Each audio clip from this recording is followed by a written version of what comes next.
디모데전서 2장 5절로 7절의 말씀을 가지고 오직 예수만 믿어야 할 이유라는 제목으로 주의 말씀 같이 묵상합니다. 남아프리카 공화국의 한 인쇄 업체가 미국의 유명한 회사로부터 인쇄기 한 대를 굉장히 비싼 가격에 구입을 하였습니다. 얼마 동안은 참 잘 썼는데 시간이 지나면서 인쇄기가 고장이 나게 되었고 자체적으로 해결을 할 수 없는 상황이 되어서 결국에는 미국 회사에 도움을 요청할 수밖에 없었습니다. 문제는 남아공 회사가 미국에서 파견되어진 전문가를 보고 그 사람을 보고 신뢰하지를 않는 모습을 보여주고 항의를 합니다. 다른 사람을 좀 보내달라고 이야기를 했습니다. 이유가 있다면 파견되어진 전문가를 보니까 너무나도 연소해 보이는 젊은이였기 때문이었습니다. 여기에 관해서 미국 회사가 이렇게 답변을 했답니다. 그 젊은이가 당신네 기계를 설계한 장본인입니다. 그 사람만 기계를 고칠 수 있으니까 무조건 그의 지시에 절대적으로 따르십시오. 이야기를 했답니다. 하나님께서 만드신 인간, 다른 어떤 피조물보다도 보배롭고 존귀한 존재입니다. 하지만 이 패역한 땅을 살아가면서 때로는 문제가 생길 수밖에 없는 것이 이치입니다. 아플 수도 있습니다. 실패하고 낙담할 수도 있고 또 좋았던 관계가 깨질 수도 있는 것이 인간의 삶입니다. 때로는 영적인 고뇌로 인하여 아파할 때도 있고 심적인 갈등으로 인하여 눈물 흘릴 때도 있는 겁니다. 또한 죄의 문제, 죽음의 문제로 인하여서 훗날 내가 이 땅의 삶을 다한 다음에 어떤 것이 펼쳐질까 때로는 막막할 때도 저희들에게 있을 수 있습니다. 성경은 저희들에게 요한복음 14장 6절에서 예수님께서 이렇게 말씀해 주십니다. 내가 곧 길이요 진리요 생명이니 나로 말미암지 않고는 아버지께로 올 자가 없느니라 말씀하셨습니다. 여러분, 인간이 가진 모든 문제는 오직 하나님만 해결할 수 있습니다. 예수님만 바른 길이시고 거짓이 아닌 진리이시고 죽음이 아닌 온전한 생명 그 자체이기 때문에 그렇습니다. 오늘 이 시대가 패역하고 우리의 신앙이 때로는 넘어지고 정말 업앤다운 하는 이유가 있다면 오직 예수 그리스도만 믿어야 함에도 불구하고 그렇지 못함에 문제와 어려움이 있는 것입니다. 오늘 본문의 내용을 보시면 사도 바울은 예수 그리스도가 과연 어떤 분인지를 저희들에게 말씀합니다. 그리고 그분을 위하여서 자신이 어떤 존재로 사역하고 헌신하는지도 말씀합니다. 예수 그리스도는요, 하나님과 인간 사이에 깨진 관계를 유일하게 이을 수 있는 중보자라고 바울이 이야기합니다. 뿐만 아니라 일부가 아니라 모든 사람을 위하여 당신의 생명을 대속물로 주시는 우리의 구세주라는 거 바울은 강조합니다. 바울은 디모데와 또 디모데가 목회하고 있는 에베소 교회를 향하여서 나도 이처럼 예수 그리스도를 믿고 의지하기 때문에 디모데 너도 또 에베소 교회도 또 이 말씀을 묵상하는 오늘 우리에게까지도 똑같이 주님을 믿고 의지해야 된다는 것을 저희들에게 강조하고 도전하는 겁니다.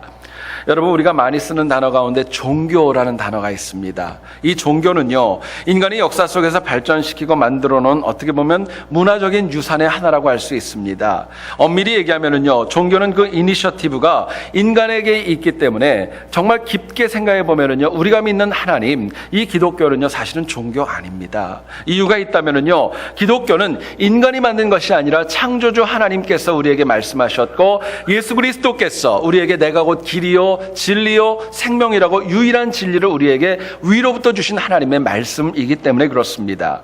여러분, 그렇기 때문에 최근에 너무나도 많은 종교다원주의가 횡행하고 있는 이 현실에서 우리는 더욱더 굳건하게 예수 그리스도만을 믿는 믿음이 절대적으로 우리에게 필요한 것입니다. 오늘 본문을 통하여서 우리가 왜 어떤 누구도 아닌 예수 그리스도만을 믿고 살아야 하는지 본문이 주는 교훈을 같이 한번 나누어 보기를 소원합니다.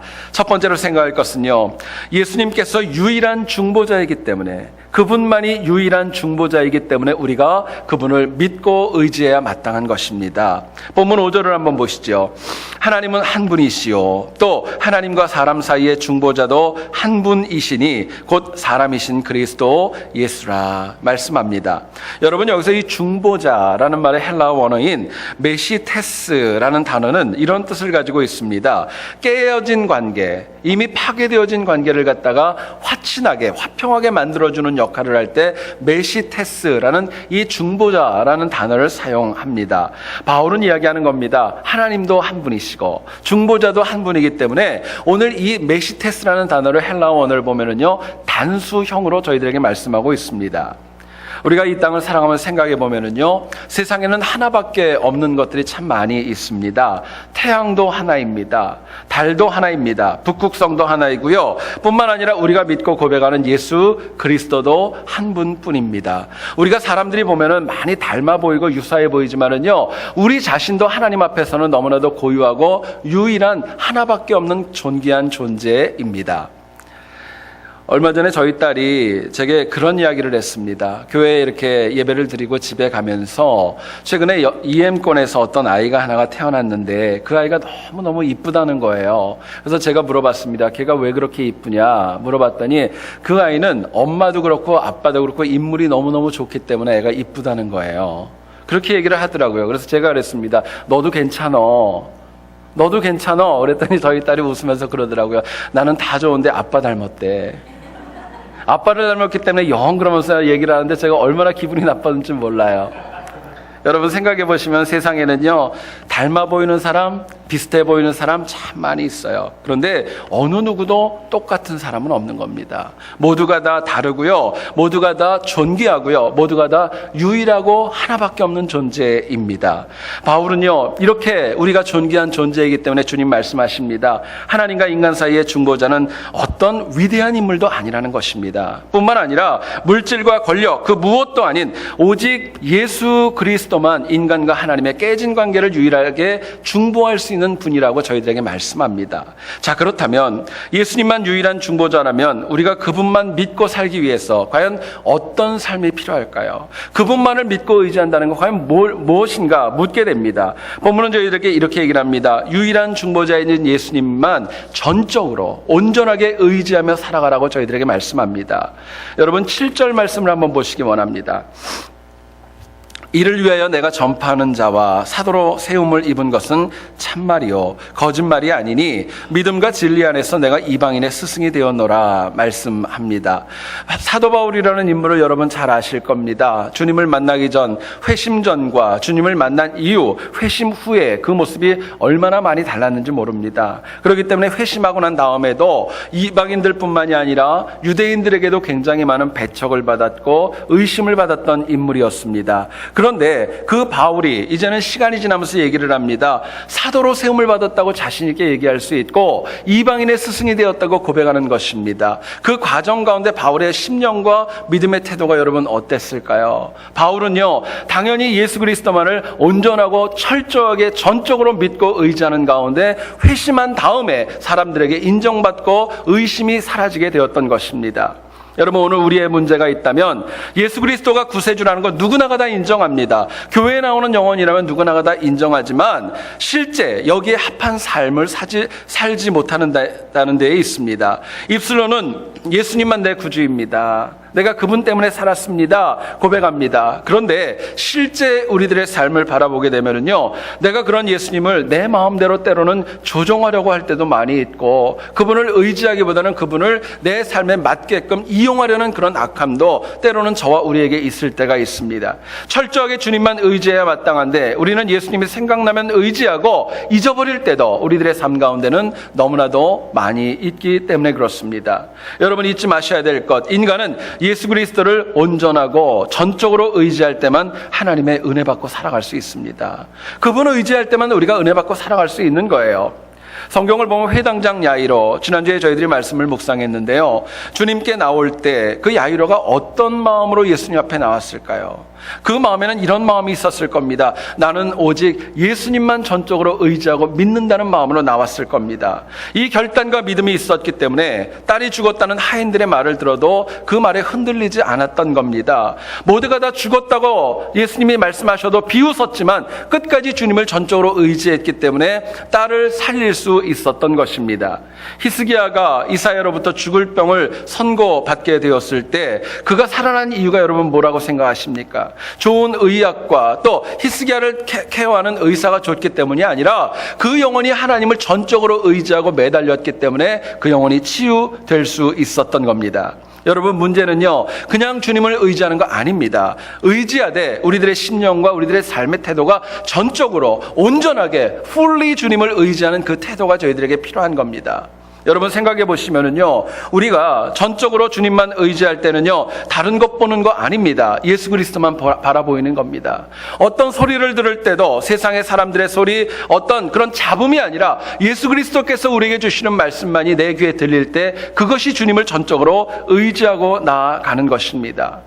역사적으로 보게 되면은요, 모라비안 교도를 이끌었었던 진젠도르프라고 하는 백작이 있습니다. 이분은 굉장히 귀족 출신이고 많은 재산을 가지고 있었는데 어떤 분이 그분에게 이렇게 물어봤습니다. 예수님을 위해 자신이 가진 모든 것을 포기하는 그 이유가 무엇이냐? 자네의 야망과 비전이 도대체 무엇이게 이렇게 하는가? 물어봤습니다. 진젠도르프가 이렇게 답했답니다. 내 답은 오직 예수 그리스도뿐입니다. 예수님밖에 없다는 거예요. 성 어거스틴에게 질문했습니다. 천사가 꿈꾸는 중에도 너가 정말 인생 가운데 하나만을 원하는 것이 무엇이냐 물어봤습니다. 어거스틴이 얘기를 합니다. 저는 아무것도 원하지 않고 오직 주님만 원합니다. 고백을 했어요. 에콰도르 땅에서 순교의 피를 뿌렸던 엘리엇 선교사님께서 우리에게 이런 교훈을 주고 있습니다. 들어보시기 원합니다.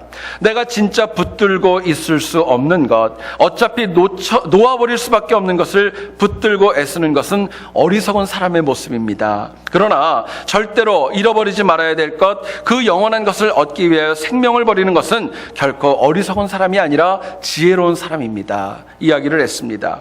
여러분, 연약한 인생입니다. 하지만 우리가 주님을 전적으로 의지할 때 비로소 우리의 인생 가운데 하나님 주시는 역사가 일어나는 것입니다. 현대 신앙인들의 삶을 가만히 보면 첨단과학의 발전으로 인하여서 과거와 비교하여 너무나도 많은 것을 가지고 살아갑니다. 너무나도 많은 것을 누리고 살아가는 것이 우리의 현실입니다. 어쩌면 이처럼 많은 것을 누리고 있고 많은 것을 가지고 있다는 것은요, 내가 뭔가를 잘나서 그런 것이 아니라 하나님이 우리에게 주신 은혜가 많기 때문임을 부인할 수 없습니다. 문제는 이것으로 인하여서 우리가 감사해야 될 터인데 사실 우리의 실제의 모습을 보면은 우리가 예수 그리스도만을 전적으로 의지하지 못하게 하는 것이 우리가 가진 것과 우리가 살아가는 삶의 모습이라고 할 수 있습니다. 여러분, 우리가 주님만 전적으로 의지한다는 것은 다른 거 아닙니다. 우리들의 삶의 모든 상황 가운데 우리가 주님 앞에 집중하는 것입니다. 주님 앞에 집중하는 거예요. 그분만 바라보고 그분에게 포커스 맞춰지는 것입니다. 여러분, 전적인 의지는 분산되고 나뉘는 거 아닙니다. 우리들의 삶과 우리들이 일할 때도 보면은요, 분산되면은 온전할 수 없지만 집중하면 온전할 수 있다는 것은 자명한 이치입니다. 여러분, 이것은 하나님의 말씀과 믿음의 태도에도 마찬가지입니다. 신실한 신앙인의 특징이 있다면 분산되지 않습니다. 이것도 바라보고 저것도 바라보고 이것도 쫓아가고 저것도 쫓아가고 그러지 않는다는 거예요. 오직 하나님만, 하나님께만 집중되어져 있고 하나님께만 온전하게 포커스 맞춰질 때 그 시간과 그 삶이 능력 있게 되는 것입니다. 저는 설교를 할 때 가능하면 많은 분들과 이렇게 아이 컨택을 하기를 원합니다. 근데 제가 이렇게 설교를 할 때 가능하면은요, 졸고 있는 분들, 기절해 있는 분들, 그런 분들은 제가 거의 안 보려고 굉장히 노력을 많이 합니다. 이유가 있습니다. 기절해 있는 분들을 보게 되면은요, 설교하는 제 마음이 때로는 굉장히 많이 분산되어집니다. 마음속에 그런 생각이 듭니다. 저분이 지난밤에 뭘 했을까? 얼마나 피곤하면 저러실까? 또 그런 생각도 듭니다. 그래도 교회 와서 조시니 얼마나 감사한가. 별별 생각이 들다 보니까 굉장히 많은 분산이 있습니다. 그런데요, 여러분 생각해 보시면은요, 집중하시고 듣는 분들과 함께 아이 컨택을 하고 또 같이 말씀을 나눌 때는요, 그분도 집중하고 저도 집중할 수 있기 때문에 하나님의 말씀이 더 힘있게 전하는 경우를 참 많이 체험하게 됩니다. 여러분, 이 민자가 살아가는 세상은 우리가 생각하는 것보다 훨씬 더 패역하여서 마치 전쟁터와 같습니다. 악한 마귀가 이제는 상상할 수 없는 방법으로 우리의 믿음을 흔들려고 이 모양 저 모양으로 우리를 미혹합니다. 조금만 방심하고 다른 생각에 사로잡히고 분산되어져 있다면 지금까지 내가 이루었던 많은 것들 순식간에 잃어버릴 수도 있는 것이 오늘 우리의 현실입니다. 여러분, 지혜로운 신앙인은요, 가장 정확하고 확실하게 승리를 줄 수 있는 그분만 절대적으로 의지하고 그분에게만 집중하고 살아갑니다. 지금까지 내가 봐도 그릇되고 아닌 것이 있다면 더 이상 영적으로 한눈 팔고 있다는 거 이제는 멈추셔야 됩니다. 어느 누구도 인력으로 얻을 수 있는 불확실한 것 붙잡고 살아가면서 승리를 원한다, 그런 거는 없는 거예요. 만일 지금부터라도 예수님만 의지하고 살아가면은요, 내 인생은 바뀔 수 있습니다. 역전이 가능한 것입니다. 하나님이 주시는 길이 있어요. 승리의 길이 있음에도 불구하고 여전히 이거 외면하고 과거의 그런 습관으로 살아가는 것, 누구도 그 영혼을 지혜롭다고 이야기하지 않는 것입니다. 여러분, 오늘 본문을 통하여서 이번 돌아오는 한 주간도 오직 예수 그리스도만을 의지하는 믿음으로 이 패역한 세상 가운데 승리할 수 있기를 주님의 이름으로 축원드립니다. 두 번째로 우리가 주님만을 믿어야 될 이유가 있습니다. 모두를 살리기 위해 오신 대속자이기 때문에 그렇습니다. 예수 그리스도만 우리의 죄를 온전하게 씻을 수 있는 대속자이기 때문에 우리가 그분만 믿어야 된다 도전합니다. 6절을 한번 보시죠. 일부만 읽습니다. 그가 모든 사람을 위하여 자기를 대속물로 주셨으니 이야기합니다. 여러분, 여기서 이 대속물이라는 말은 누군가를 대신하여서 값을 지불하다라는 뜻입니다. 이 대속물의 그 의미를 가만히 생각해 보면은요, 내가 나를 위하여 지불하는 것, 이것은 대속이라고 얘기하지 않습니다. 나하고 관계가 없고 내 주변에 있는 영혼들을 위하여서 대신 내가 갚아주고 대신 희생하는 것, 그것을 대속이라고 이야기합니다. 성경은 참 고맙게도요, 예수님께서 일부 정해진 영혼들, 어떤 자격을 갖춘 영혼들뿐만이 그런 영혼이 아니라 모든 영혼들을 위하여 주님이 대속물이 되셨다라고 저희들에게 분명히 말씀합니다. 여러분, 예수님께서 대속물로 자신을 십자가에 들이신 이유가 있다면 가장 중요한 이유 중에 하나는 죄인 중에 하나인 나를 구원하기 위함입니다. 나를 살리기 위해서 주님이 죽으신 겁니다. 인간은 자신이 범죄한 것 잊어버리기도 하고 죄를 죄로 깨닫지 못하고 살 때가 참 많이 있습니다. 게다가 인간이 자기 죄를 엄밀하게 깨닫는다 할지라도요, 그거 내가 혼자 해결할 수 있는 거 아닙니다. 내가 가지고 있는 죄를 내가 어떻게 해결할 수 있겠어요? 하나님께서 나를 긍휼히 여겨주셔서 독생자 예수 그리스도를 보내주셨기 때문에, 그분이 대속하여 주셨기 때문에 내 죄와 내 모든 악함이 깨끗이 씻김 받을 수 있는 것입니다. 여러분, 주님께서 대속물로 우리를 살리기 위하여 이 땅에 오셨기 때문에 우리가 그분만을 믿는다면 우리들의 삶 역시 누군가를 살리기 위하여 살아가는 지혜가 필요합니다. 또 하나님만 인간을 살릴 수 있기 때문에 우리가 당연히 어떤 누구도 아니라 예수 그리스도만을 믿고 의지해야 마땅한 것입니다.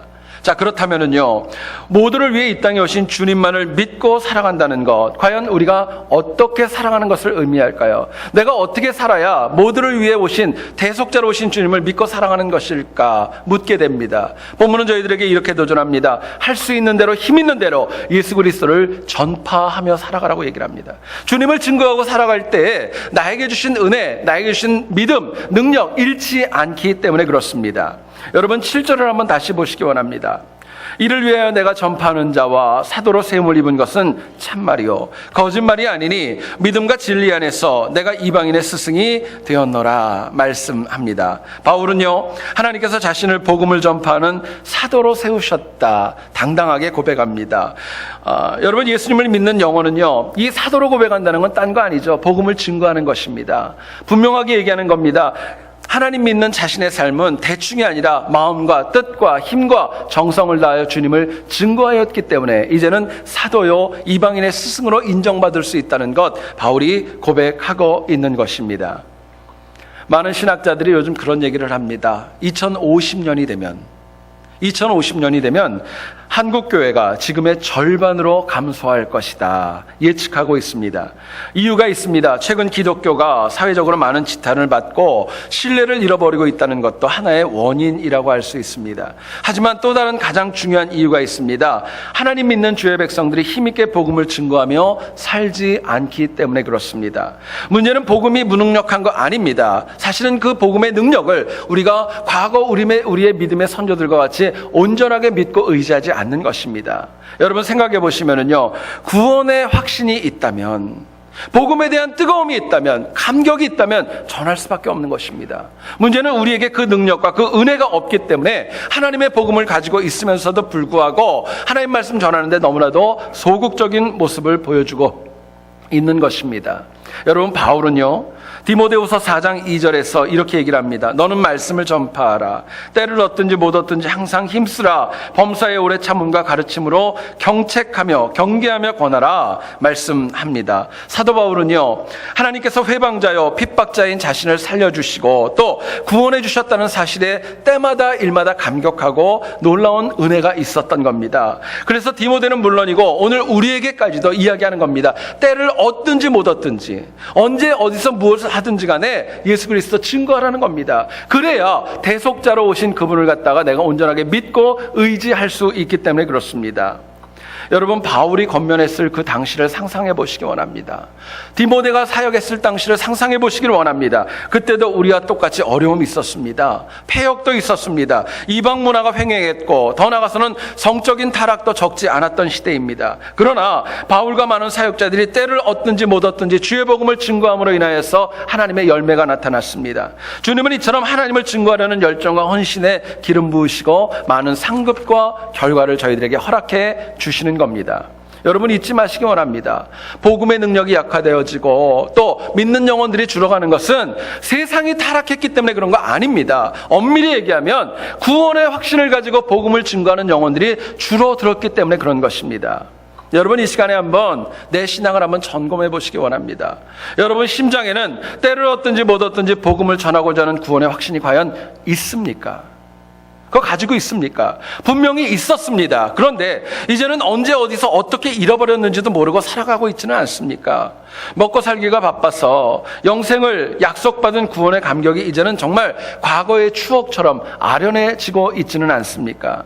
안타깝게도 가장 심각한 질병에 걸려 있음에도 불구하고 내가 아픈지도 모르고 내가 죽어가는지도 모르고 살아가고 있지는 않습니까? 여러분, 습관화되고 화석화된 믿음을 가지고 있다면요, 어느 누구도 복음 증거할 수 없는 것입니다. 대속자로 오신 주님의 그 은혜, 내가 온전하게 누리며 살아갈 수 없는 것입니다. 어떤 남편이 회사를 퇴근하고 직장 동료와 가다가 갑자기 길거리에서 아내를 주겠다면서 군밤과 오징어, 순대, 떡볶이 잔뜩 그 군것질거리를 많이 구입하는 겁니다. 동료가 얘기합니다. 자네는 아내를 위하는 건 알겠는데 왜 이렇게 많이 사냐고. 식구도 많지 않은데. 그랬더니 그분이 그렇게 얘기를 하더랍니다. 우리 아내는 꼭 무언가를 먹을 때만 조용히 하거든. 먹을 때만 조용히 하거든 얘기를 하더랍니다. 여러분, 잠깐 읽었던 이야기인데요, 그런 생각이 들었습니다. 현대인들은요, 침묵하는 거 굉장히 힘들어합니다. 말을 해야 됩니다. 가만히 혼자 있지 못하고 전화도 해야 되고 인터넷이라도 서치를 해야 되고 혼자 침묵하면서 묵상하는 거 너무나도 어색해합니다. 문제는요, 말을 많이 하기는 하는데 우리의 입술에는요, 복음을 증거하는 것은 너무나도 적어지고 있다는 데 있습니다. 많은 분들이 그런 얘기합니다. 전도해봐야 열매도 없고 내 주변에는 다 교회 다니는 사람입니다. 잘 받아들이지도 않고 복음 전해봐야 무안할 때가 많이 있습니다. 핑계 댈 때가 많이 있습니다. 그런데요, 구원의 확신이 있고 우리에게 복음에 대한 뜨거움이 있는 영혼들의 특징은요, 결과는 상관하지 않는 거예요. 그냥 복음의 씨앗 뿌리는 겁니다. 바울도 여러분 그런 얘기를 하지 않았습니까? 자신은 뿌리고 아볼로는 물을 주었고 오직 하나님께서 자라게 하신다 이야기하지 않습니까? 우리가 뿌린 복음의 씨앗 하나님께서 자라게 하시기 때문에 우리가 해야 될 것은 그냥 복음의 씨앗을 뿌리고 때를 얻든지 못 얻든지 증거하는 가운데 대속자로 오신 주님을 더 철저하게 믿고 나갈 수 있는 것입니다. 과거 영국에서 실제로 있었던 일입니다. 어떤 교회에서 5살밖에 되지 않은 남자아이가 신약 성경을 사서 인도 땅에 보내달라고 하면서 헌금을 하게 되었습니다. 목사님께서 아이의 믿음을 보고 참 기특하였고 그대로 그 돈에 맞게끔 신약 성경 한 권만 사가지고 아이의 이름을 갖다 표지에 새겨가지고 인도로 보내게 되었던 것입니다. 그리고 20년의 시간이 지났습니다. 목사님도 잊어버렸고 아이도 자기가 어렸을 때 이 성경을 보냈다는 사실에 대해서 이제는 망각하고 말았습니다. 그런데요, 20년이 지나고 나서 이 목사님께서 교회 멤버들과 함께 인도에 단기 선교를 가게 됩니다. 그리고 그곳에서 놀랍게도 어떤 마을이 있는데 그 마을이 복음화되어져 있는 마을이 있다고, 예수를 믿는 마을이 있다는 이야기를 듣고 놀라게 됩니다. 그리고 그 마을을 방문했습니다. 그리고 마을 사람들에게 목사님께서 질문해 봅니다. 어떻게 이곳에 복음이 들어왔는지요? 물어봤어요. 그러자 한 분이 그런 얘기를 했습니다. 20년 정도 된 것 같습니다. 어떤 선교사님이 작은 신약 성경 한 권을 주었는데 결국 그 성경으로부터 시작되어져서 우리 마을 사람들이 다 하나님을 믿게 되었습니다. 이야기를 했던 겁니다. 목사님이 이 말을 듣고 너무너무 궁금했어요. 혹시 그 성경 가지고 있냐고, 있으면 좀 보여달라고 이야기를 했어요. 그리고 성경을 가지고 와서 보니까 세상에 놀랍게도 20년 전에 그 아이의 이름이 기록되어졌던 그 성경이 그 마을에 역사했던 것입니다. 여러분, 문제는요, 내가 뿌리지 않는 것이지 하나님께서 역사하지 않는 것은 아닙니다. 내가 안 뿌리는 거죠. 하나님의 역사가 없는 거 아닙니다. 복음의 증거는요, 내가 계산하고 계획으로 되는 거 아닙니다. 내가 뿌린 거 하나님이 열매 맺게 한다는 믿음으로 뿌리는 것이 복음의 씨앗입니다.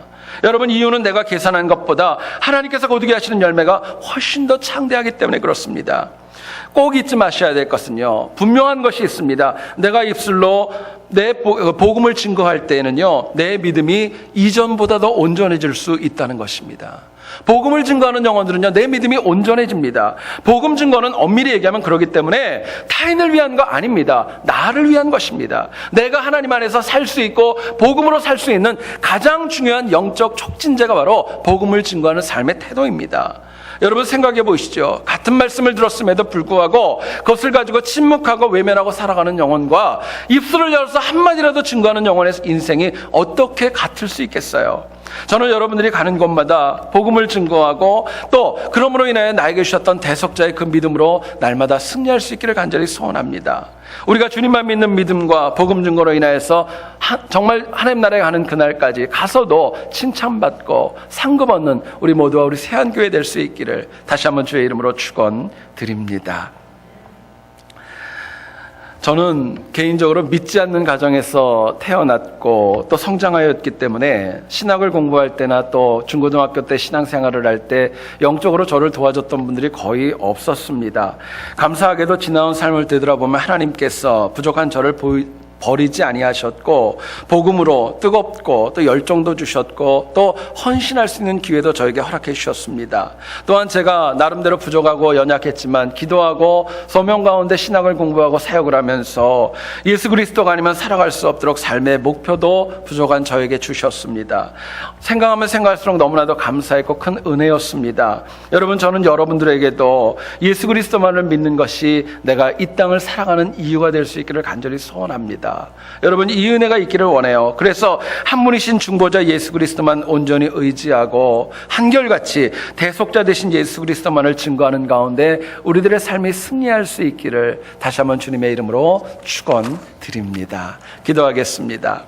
거룩하신 하나님 아버지, 우리가 사는 패역한 세상은 유일한 길과 진리요 생명 되신 예수 그리스도를 부인하려고만 합니다.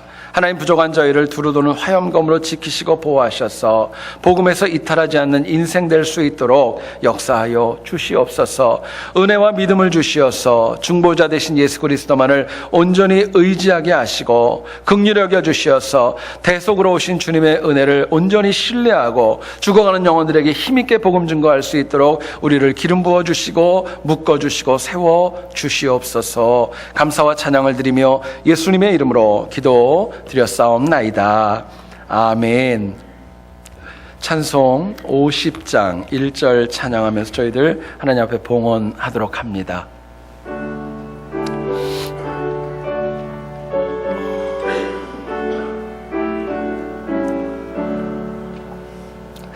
내게 있는